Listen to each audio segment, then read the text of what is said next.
Jangan lupa subscribe, like, and share. Bagikan. Yang udah subscribe makasih, yang belum subscribe dong. Ini saya ngingetin. Alhamdulillah ala ni'amihi fi syahri Sya'ban alladhi ja'alana minal muslimin al-kamilin wa amarna bittiba'i sabilil mu'minin. Ashhadu an la ilaha illallah wahdahu la syarika lah wa ashhadu anna sayyidana Muhammadan abduhu wa rasuluhu as-sadiqul wa'dil amin. Allahumma salli wa sallim ala sayyidina Muhammadin al-fatiha lima uhlik wal khatimi lima sabaq nasiril haqq bil haqq wal hadi ila siratikal mustaqim wa ala alihi wa sahbihi haqqa qadrihi wa miqdarihi al-azim. Fa ya ibadallah, usikum wa nafsi bitaqwallah wa ta'atihi la'allakum tuflihun. Wa qala ta'ala ya ayyuhallazina amanu taqullaha haqqa tuqatih wa la tamutunna illa wa antum muslimun. Ma'asyiral muslimin, jamaah sidang Jumat rahimakumullah. Alhamdulillah wa syukurillah, senantiasa khatib selalu berwasiat, terutama kepada diri khatib pribadi selebih dan umumnya kepada antum sekalian. Marilah kita bersama-sama untuk selalu terus meningkatkan kualitas keimanan dan ketakwaan kita kepada Allah Subhanahu wa taala, untuk selalu terus istiqamah menjalankan, mengamalkan atas segala sesuatu yang telah Allah perintahkan kepada kita sekalian, dan untuk selalu terus berusaha menjauhkan, bahkan sekaligus meninggalkan atas segala sesuatu yang telah Allah larang kepada kita sekalian melalui daripada syariat Nabi kita Muhammad sallallahu alaihi wasallam. Ma'asyiral muslimin, jamaah sidang Jumat rahimakumullah. Tidak terasa pada kesempatan ini hari kita sudah berada di Jumat terakhir daripada bulan Sya'ban. Tinggal menghitung hari, insyaallah kita semua Allah sampaikan kepada bulan suci Ramadan. Sebagaimana doa yang selalu diajarkan oleh para alimul ulama kepada kita sekalian, Allahumma barik lana fi Sya'ban wa balighna Ramadan. Ya Allah, berikanlah kami keberkahan di dalam bulan Sya'ban, wa balighna Ramadan, dan sampaikanlah kami semua kepada bulan suci Ramadan. Bacalah doa tersebut sampai akhir daripada bulan Sya'ban.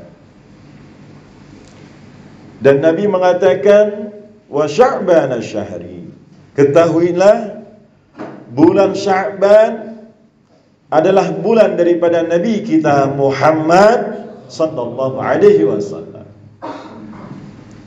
Dan ulama sepakat, wa qala al-ulama aksiru alayya, maka dikatakan daripada kesepakatan ulama, pada bulan Sya'ban ini kita disuruh memperbanyak membaca selawat kepada Nabi kita Muhammad sallallahu alaihi wasallam. Setelah Sya'ban berlalu, kita sampai kepada bulan suci Ramadan, maka kita disuruh memperbanyak membaca Al-Quran. Karena pada bulan suci Ramadan Allah Subhanahu wa taala menurunkan Al-Quran. Ma'asyiral muslimin, jamaah sidang Jumat rahimakumullah. Marilah kita sambut kedatangan bulan suci Ramadan dengan penuh kebahagiaan, dengan penuh kegembiraan. Karena di dalam hal ini Nabi Yuna Muhammad sallallahu alaihi wasallam mengatakan, "Man fariha bidukhuli Ramadan, harramallahu jasadahu 'alan niran."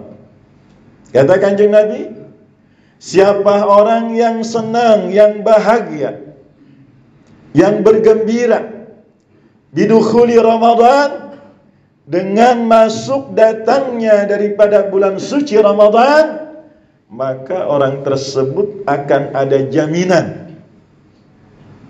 Dikatakan harramallahu jasadahu 'alan niran. Jaminannya Allah Subhanahu wa taala akan mengharamkan jasadnya daripada siksa api neraka. Amin. Mudah-mudahan kita semua Allah golongkan orang yang senang, yang bahagia dengan datang masuknya daripada bulan suci Ramadan.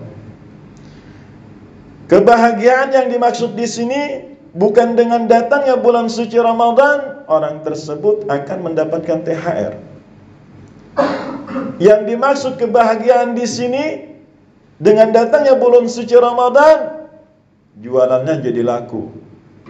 Tetapi yang dimaksud dengan datangnya bulan suci Ramadan, mereka bergembira, berbahagia di dalam ketaatan dan ketakwaan kepada Allah Subhanahu wa ta'ala. Makanya Allah akan mengharamkan jasadnya daripada siksaan api neraka. Ma'asyiral muslimin, jamaah sidang Jumat rahimakumullah. Kenapa bulan Ramadan begitu dinantikan daripada kehadiran kedatangannya? Karena dikatakan naumu shaimu ibadatun. Ketahuilah, tidur orang yang berpuasa di dalam bulan suci Ramadan Allah catat sebagai ibadah. Ini baru tidurnya. Bagaimana kalau ibadahnya? Jauh lebih dahsyat daripada tidurnya. Dan yang kedua dikatakan wasumtuhu tasbihun. Diamnya saja, tidak zikir, tidak baca Quran, itu Allah catat seperti orang yang selalu bertasbih. Lalu bagaimana kalau dia zikir, baca Quran, berselawat? Itu jauh lebih hebat daripada diamnya. Wa du'a'uhu mustajabun. Ketahuilah, doa permohonan hajat orang yang berpuasa itu mustajab. Allah qabul, Allah dengar daripada doanya.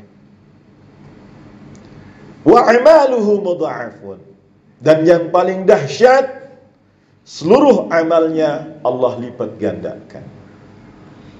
Ini mengapa orang selalu berharap sampai kepada bulan suci Ramadan, sehingga kita diajarkan doa Allahumma barik lana fi Sya'ban wa ballighna Ramadan. Ya Allah, berikanlah kami keberkahan di dalam bulan Sya'ban wa ballighna Ramadan, agar Allah sampaikan kepada bulan suci Ramadan. Tidak itu saja. Di dalam bulan suci Ramadan ada yang namanya malam Lailatul Qadar. Jika kita mendapati malam tersebut, Allah catat seperti orang yang beribadah 1000 bulan. Kalkulatisnya di antara 83 tahun. Ini keberkahan yang Allah berikan kepada umat daripada Sayyiduna Muhammad sallallahu alaihi wasallam. Namun ada 3 hal sebelum datangnya bulan suci Ramadan yang harus kita persiapkan. Yang pertama dikatakan i'dadur ruh wal jasad. Kita harus mempersiapkan ruh dan jasad kita. Kalau ruh dan jasad kita tidak dipersiapkan, jangan harap kita bisa melakukan ibadah puasa. Ada orang yang mempersiapkan jasadnya saja, ruhnya tidak disiapkan untuk melakukan ibadah. Tidak akan bisa orang tersebut melakukan ibadah. Walaupun badannya gede, kekar. Tetapi tidak ada niat, tidak ada persiapan ruh di dalam dirinya, kebatinannya, kesiapannya, maka tidak akan sempurna melakukan ibadah. Jadi roh dan jasad ini mulai dari sekarang kita persiapkan untuk sampai kepada bulan suci Ramadan. Ini mumpung masih bulan Sya'ban, ya, kita sangat dianjurkan oleh Nabi Muhammad sallallahu alaihi wasallam, maka perbanyaklah melakukan puasa sunnah di bulan Sya'ban. Karena banyak begitu keterangan riwayat Nabi paling banyak melakukan puasa sunnah di dalam bulan Sya'ban. Bagi kita yang mau melakukan, lakukan dari sekarang. Agar apa? Agar nanti ketika sampai kepada bulan suci Ramadan, kita tidak kaget, sudah terbiasa. Anggaplah ini sebagai pemanasan sebelum sampainya kepada bulan suci Ramadan.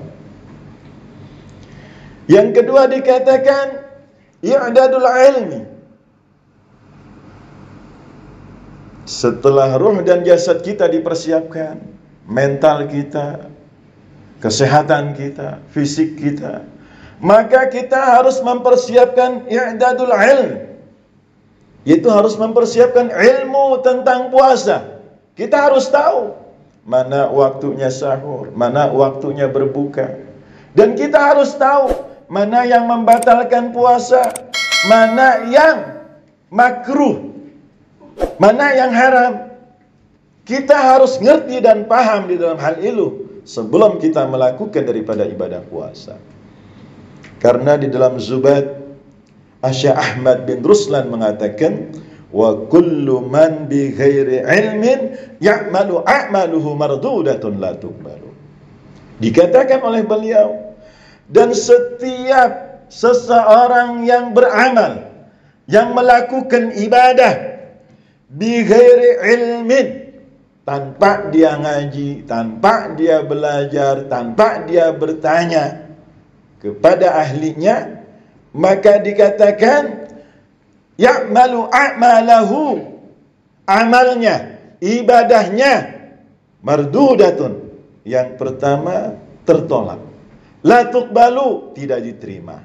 Nah, makanya begitu penting ilmu untuk melakukan ibadah puasa sebelum datangnya bulan suci Ramadan. Kita harus mengerti dan paham. Agar apa? Ibadah yang kita lakukan ini bisa Allah terima dan mendapatkan nilai pahala dari Allah Subhanahu wa ta'ala. Ma'asyiral muslimin, jamaah sidang Jumat rahimakumullah. Nabi mengatakan, kam min sha'imin laisa lahu min syamihi illa al-ju'i wal 'atash. Kata Kanjeng Nabi, berapa banyak di antara umatku mereka berpuasa, tetapi ketahuilah min syamihi illa al-ju'i wal 'atash, dari puasa yang mereka lakukan itu tidak mendapatkan pahala, tetapi hanya mendapatkan dua hal, illa al-ju'i wal 'atash, mereka hanya mendapatkan rasa lapar dan haus saja, pahalanya tidak dapat. Seperti orang yang bekerja seharian, tetapi dia tidak mendapatkan upah atau gaji. Sedih.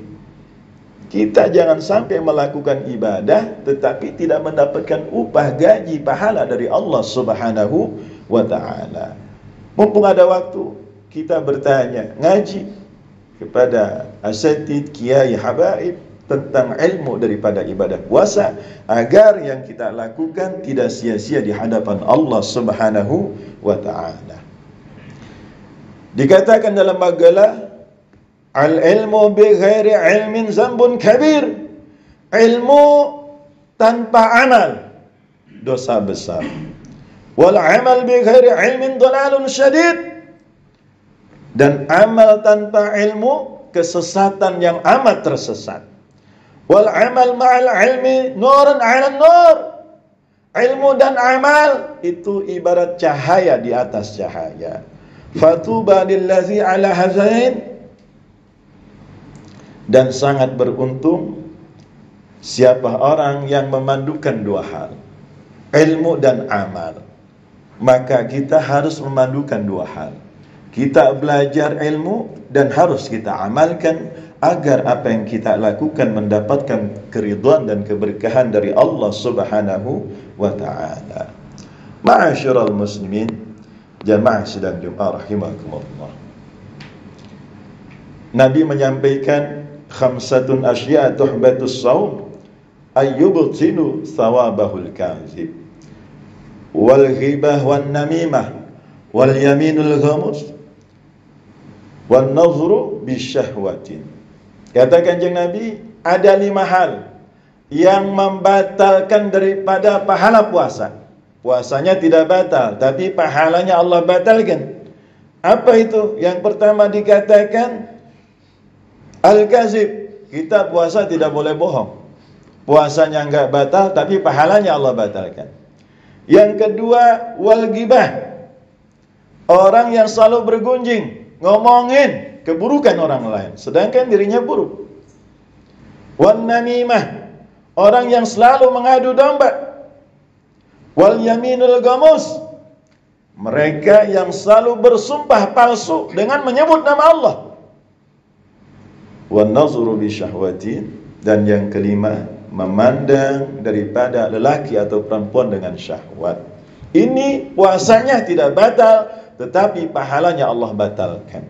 Makanya kita harus belajar dan mengkaji sebelum datangnya bulan suci Ramadan. Dan yang terakhir yang harus kita persiapkan, i'dadul mal, harta. Kenapa? Karena orang berpuasa membutuhkan sahur dan berbuka. Karena orang berpuasa membutuhkan untuk berinfak dan bersedekah. Kita bekerja mengumpulkan harta itu semata-mata untuk beribadah kepada Allah Subhanahu wa taala. Mudah-mudahan Allah Subhanahu wa taala memberikan kita keberkahan di dalam bulan Sya'ban dan Allah sampaikan kita semua ke dalam bulan suci Ramadan. Ma'asyiral muslimin jamaah sidang Jumat rahimakumullah. Di akhir khutbah ini, mumpung ada bulan Sya'ban yang belum berakhir, perbanyaklah untuk membaca selawat kepada Nabi kita Muhammad. Karena ini adalah kunci dari semua amal ibadah yang kita lakukan. Kita solat tanpa membaca selawat, maka solat kita batal, tidak sah, tidak Allah terima. Kita berdoa tanpa membaca selawat, maka doa kita tidak didengar, tidak Allah kabulkan. Seorang khatib sedang berkhutbah di dalam Jumat, dia tidak membaca selawat kepada Nabi, maka khutbahnya batal, tidak sah. Kenapa? Karena itu menjadi rukun. Perbanyaklah membaca selawat kepada Nabi kita Muhammad sallallahu alaihi wasallam, aksaruhum alayya salatan. Kata Kanjeng Nabi, ada nanti di akhirat orang yang paling pantas, yang paling layak, yang paling berhak untuk mendapatkan syafaat pertolonganku. Siapakah mereka? Aksaruhum alayya salatan, yang masih hidup di muka bumi, mereka selalu banyak membaca selawat kepadaku. Kalau kita ingin mendapatkan syafaat Nabi, pertolongan Nabi, mumpung kita masih hidup, mumpung kita masih sehat, mumpung kita Allah kasih kesempatan di dunia ini, maka kuncinya perbanyaklah membaca selawat. Karena selawat di dalamnya ada zikir mengingat Allah. Karena selawat di dalamnya ada rasa mahabbah, kecintaan kepada Nabi kita Muhammad sallallahu alaihi wasallam. Karena selawat ada kebahagiaan, ada kegembiraan, ada keselamatan, ada ketenangan. Di dalam selawat Allah Subhanahu wa taala akan berikan syafaat kepada kita. Barakallahu li wa lakum fil Qur'anil azim wa nafa'ani wa iyyakum bima fihi minal ayati dzikril hakim wa taqabbalallahu minni wa minkum tilawatahu innahu huwas sami'ul alim fastaghfiruhu innahu huwal ghafurur rahim.